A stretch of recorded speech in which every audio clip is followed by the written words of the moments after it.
And let's introduce underdog candidate and tonight's villain, Tulsi Gabbard.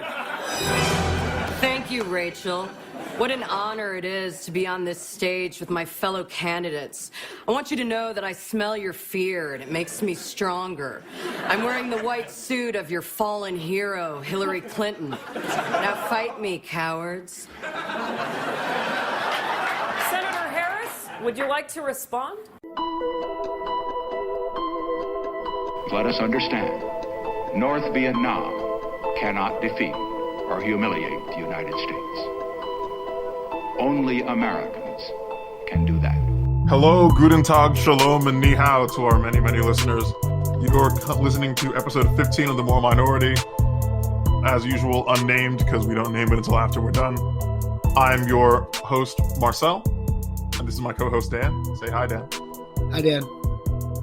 All right, Dan, what are we going to discuss today? We've had quite a bit of time to rack up an incredible amount of news. It would be recklessly irresponsible if we literally went 3 months without doing an episode because of, just busyness and our schedules, but didn't so much as log a single article or even pin down some topics. Well, I mean, we've been doing the weekly episode for the gold subscribers. Of course, for them, but, those people are... We can't rehash news we've already talked about there, because then why would anyone want to pay for the subscription? You know what I mean? Exactly. So we're kind of scraping the bottom of the barrel here for news stories that didn't make the cut of Moral Minority Plus. Yes, so as usual, our topics are going to go Democrats. So Trump wasn't wearing a tie the other day. Oh, it's true. I heard his pin was crooked. We could just make up fake news. We could just make up fake news. We could get flourishing careers at CNN. Oh, actually, that made me think of another story to not at all hastily throw in. So it's Democrats, Trump, Libertarians, media clown world. So let's talk about the Democrats. There's a Democratic debate. Now, Dan, did you watch the Democrat debate? I did not. Well, Marcel, did you watch the Democrat debate? No, but I did watch Saturday Night Live summarize the debate. Do you actually watch Saturday Night Live? God, no. Come on. Well, we've done quite a few episodes of this. I'm pretty sure our audience kind of can tell when I don't watch something. Well, because you referenced it, and I was just thinking, who watches Saturday Night Live? I don't think Beck Bennett's mother watches Saturday Night Live. I think that's one of the kids that's on Saturday Night Live now. Although, honestly, he might not even be anymore. That might be like a 5-year outdated reference. I was like, man, is Eddie Murphy still hosting the show? But I have listened to the very dangerous, the vile Tom Woods show where they discuss the debate. So for those of you who want hardcore analysis of the debate, you can just go ahead and sorry. You can go watch his episode. We'll just link to it, and he can give me, a few smackers for the endorsement. Good luck getting a few smackers out of Tom Woods. Right. So he didn't build those cruise ships by giving away smackers. So there was he one builds thing. his own. He owns a cruise ship, right? Oh yeah. See, okay. Tom Woods owns a cruise ship, and that's how he makes money hand over fist. Yeah. By taking people around to sing karaoke and debate him on pacifism. There was a surprisingly good New York Times article about the Contra Cruise, and I saw that. And the New York Times literally excerpted him saying, "Anybody who'd be scared away by a New York Times article around us is not something we want on the cruise. So you guys can basically write whatever you want. It's fine." Yeah, he's mastered. I think he got that from Lou Rockwell. The art of giving a media person a quote that there's no way they can use that doesn't make you win. Yes. Like Lou Rockwell's quote with, "You're the enemy, we won't let you in the building." You're part of the regime or something like that. I'm sorry, I just need a moment. My phone rang. And for those of you wondering, yes, my phone ringtone is the Transformers outro from 1987. I don't know what's more dated, the 1987 Transformers outro or still having a ringtone. Hey-o! Put your phone on vibrate like everybody else. Every single person on the goddamn planet since 2014 has had their phone on vibrate, except Marcel, who has to show off his pop culture knowledge with his ringtone. Do you have a ring back tone, Marcel? If I called you right now, I don't even know what that is. Okay. If I called you right now, instead of hearing the phone ring while I'm waiting for you to pick up, I would hear some little jingle that you put in. You can do that? Like maybe the Thundercats or something. No, Just to show that, you're down with the kids and you know the references. I get it. I'm hip. I watch Saturday Night Live. I have a Transformers ringtone. Oh, geez. We got to talk about news, Marcel. Yes, we got to talk about news. So there was one moment during the debate, and it's the only one that I care about, and it's the only one you care about too. Tulsi Gabbard showed her feet, right? Yes, Tulsi Gabbard verbally showed her feet and rubbed them all in Kamala Harris's face. I can't find that. I'm furious. Can you hear me furiously Googling? Yes. Basically, what happened was a few weeks ago. Actually, great. We get to nail everything relevant about this. So, a few weeks ago, Hillary Clinton said that the Russians were grooming Tulsi Gabbard as an asset to run as a third party and split the progressive vote. She said this while shaking, wearing a bathrobe, awaiting her meds. Well, this was actually interesting because it required Hillary Clinton to validate that Tulsi Gabbard was indeed a progressive. Yeah. Which is a strong departure from the normal Democrat position that Tulsi Gabbard is like this right-wing plant, some kind of Republican in disguise who supports, universal health care, increasing the minimum wage, and really all sorts of just bargain bin left-wing opinions. Actually, if I were to summarize all of Tulsi Gabbard's views on just all these other things, it would cause me to lose enthusiasm. So I try not to think about it and just remember the fact that she wants to take us out of, trying to bring feminism to Afghanistan. She said this about Tulsi, and then Tulsi actually responded like a supervillain, just like Saturday Night Live said.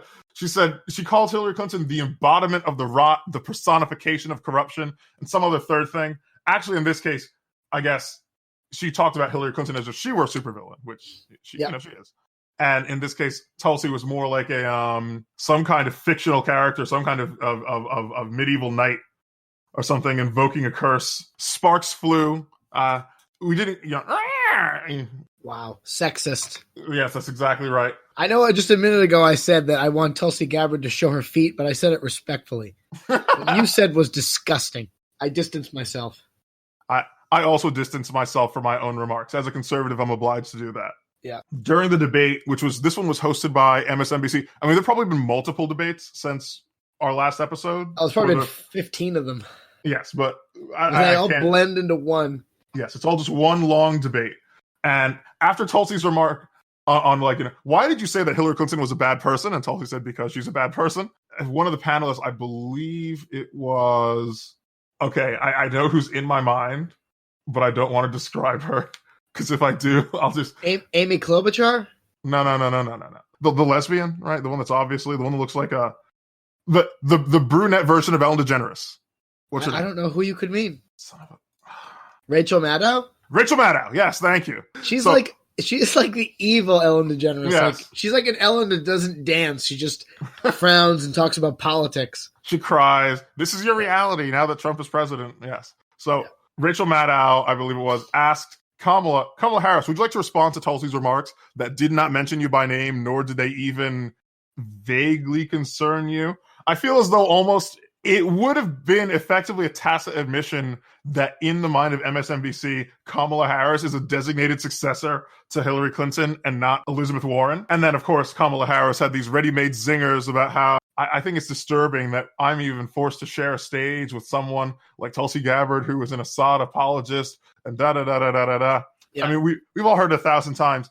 Now, this is interesting because... Which, as an actual Assad apologist, offends me. Yes, I mean, Tulsi Gabbard's defense of the Lion of Damascus has been paltry at best. Tulsi has actual combat experience, and she is not on the front lines in Idlib. I'm questioning her patriotism if she's supposed to be an Assad apologist.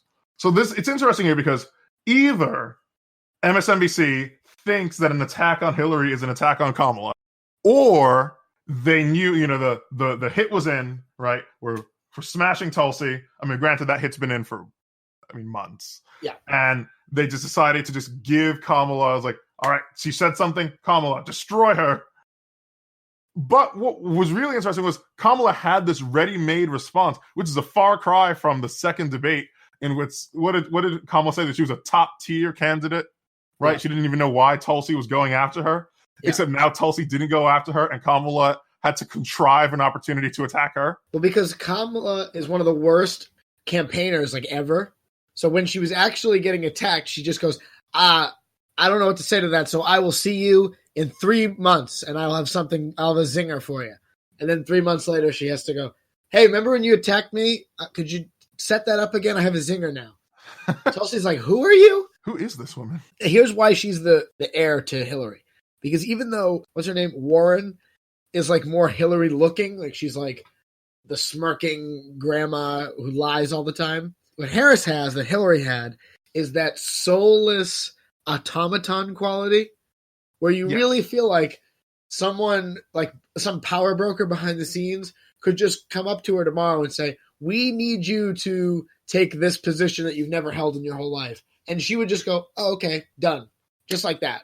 There'd be no like, I don't know if I agree with that. It would just be like, oh, okay, that needs to be my public position on this? Sure. It was not her idea to attack Tulsi. Yeah, Elizabeth Warren, for whatever else, believes in things. Yes, she believes lots of things. She believes she's an Indian. She believes her kids went to public school, that she was fired as a teacher for getting pregnant. She believes that she wasn't a Harvard professor, but some sort of school marm in a one-room house, a schoolroom type thing. Everything she believes is false, but I think she believes it. Yes. If some DNC operative were to say, Elizabeth, we're going to need you to repudiate the entire content of that book you co-wrote with your daughter, Warren might actually hesitate before doing that. She would do it, but she'd go, I don't know. You know, I put Sanders a would lot of literally work just into rip writing it that. in half. I mean, not Sanders. They all run together. Harris would just rip her own book in half with her bare hands. Warren might feel compelled to at least defend her book in some contextual level. Yeah. Right. It's like, even if I'm saying the exact opposite of everything I wrote down, here's how it coincides. Harris would just chuck it. It's like, book, what book? It didn't even happen. Oh, yeah. Bernie was at the debate.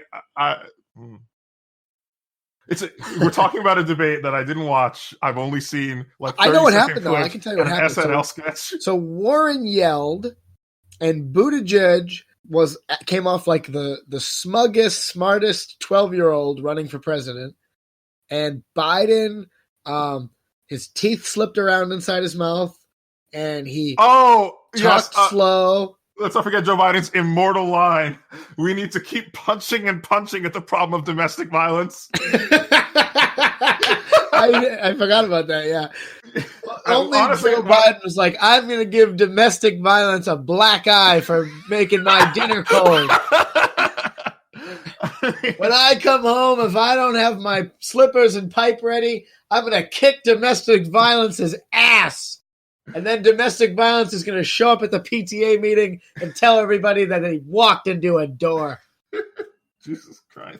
Domestic violence will fear me when domestic violence hears my car pull in after a long day at work. See, the thing about this is that means that Joe Biden is clearly thinking of like, what's left of his mind is constructing some top tier banter joke.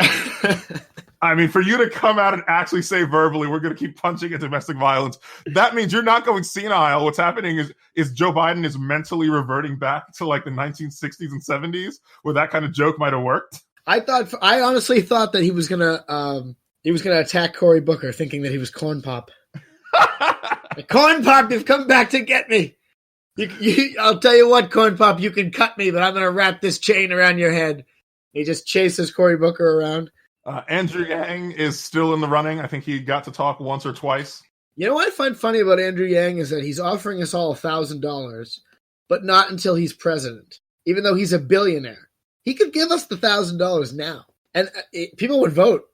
I might vote for him if he gave me $1,000, but not until he won't give us his money. He'll only give us our own money back, or just new money, or just new money that he prints up. What a crook that guy is. Yes. It's good that he got the least amount of time during the debate. Yeah, it's surprising. Beto O'Rourke had dropped out. I hope this keeps happening, where it's just a shrinking number of quote unquote serious candidates. Now it's only the 10 most serious Democrats, including such stars of the world as Amy Klobuchar and Tom Steyer. Those two sound like fake names. Those are. I made those up. That's true. Yeah, you made those up. How does Booker still be on the stage, by the way? Yeah, he literally. What's the name of that guy from the Goonies? I've never seen the Goonies. Sloth, that's his name. Well, that's Cory Booker. Yeah. So was there anything else? Oh, Tulsi was not allowed to speak during the foreign policy section. Really? Yes.